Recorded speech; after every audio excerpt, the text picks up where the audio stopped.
আমি আপনাদের সাথে যাই, আপনারা কাজটা কমপ্লিট করুন, তারপরে আপনাদেরকে আমি বাসায় পৌঁছে দিই। কোনো দরকার নেই কৌশিক, তুমি তোমার কাজে যাও, আর রাতের বেলা তো দেখা হচ্ছেই। অনেকদিন পরে একটা পার্টি হবে বাড়িতে, আই এম সো এক্সাইটেড। ও বাই দ্য ওয়ে, আমি না আপনাদের কাছ থেকে পারমিশন না নিয়ে আমার দুজন গেস্টকে ইনভাইট করে ফেলেছি। That's okay, most welcome. নিয়ে আসবে তুমি? অবশ্যই। আর শুধুমাত্র দুজন মানুষ কেন, আরো যতজন মানুষ পারো তুমি দাওয়াত দাও, কোনো সমস্যা নেই। আমি তো আরো ভাবছিলাম দাওয়াতে ইনভাইট করার জন্য মানুষই খুঁজে পাচ্ছি না। না না, ইটস ওকে, আমি মাত্র দুজনকেই বলেছি। ভেরি গুড, ওকে। আমি কিন্তু লেট হয়ে যাচ্ছে না আমার। না, যাও যাও। ঠিক আছে, কথা হবে। আমি ফোন দিচ্ছি, বাই বাই। হ্যাঁ হ্যাঁ, বাই বাই। চলুন তাহলে আগাই।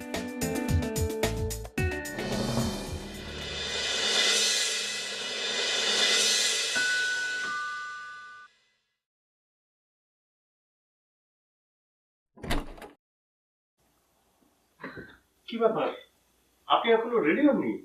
না, আসলে ভেবেছিলাম যাব, কিন্তু হঠাৎ করে আমার হাজবেন্ড ফোন করলেন, উনি আসছেন, তো যেতে পারছি না। বাট আমার বেস্ট উইশেস থাকলো আপনাদের জন্য। ও, এমন একটা কজ দেখালেন, আপনাকে এখন প্রেশারও করতে পারছি না। এনিওয়ে, আঙ্কেল রেডি হয়েছেন? হ্যাঁ, উনি তো সেই দুপুর থেকে কোনটা পড়বে না এগুলো নিয়েই আছে। একটা ট্রায়াল দিচ্ছে, তো আরেকটা বলছে যে এটা না। আরে কৌশিক, এসে গেছো? হ্যাঁ আঙ্কেল। দেখো তো কেমন হয়েছে পোশাক, মানিয়েছে? দেখো তো। একদম সুপার। কিরে, বলেছিলাম না কৌশিক ঠিকই পছন্দ করবে। আর তুই তো খালি বলছিলি কোটটাই কোটটাই।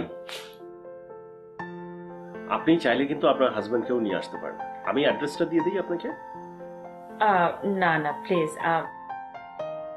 আমি একদিন গিয়ে আপনাকে এবং আপনার ওয়াইফকে নিজে পার্সোনালি উইশ করে আসবো। ওকে, তাহলে ঠিক আছে, চলো চলো। আচ্ছা কৌশিক, একটু খেয়াল রাখবেন, হ্যাঁ, বাবা যেন উল্টাপাল্টা কোনো কিছু খেয়ে না ফেলেন।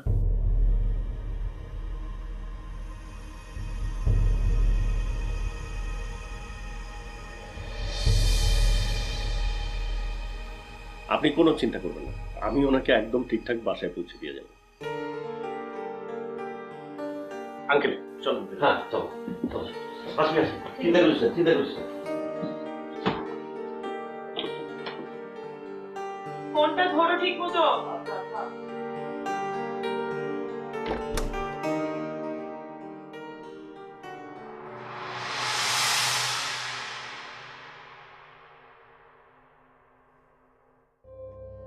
বস এইভাবে কথা বলছিল কেন? কি এমন আছে file?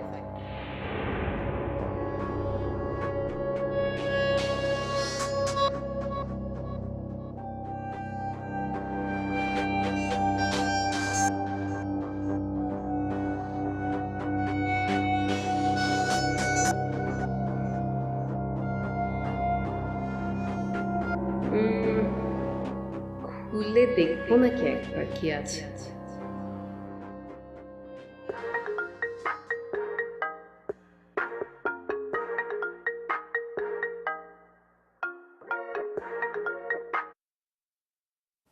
Good morning Tani. Good morning boss. আজ বেশ সকাল সকাল উঠে পড়েছো দেখছি। বেশ বেশ বেশ। জি, ওই যে কাল আপনি বলার পর। শোনো, তোমাকে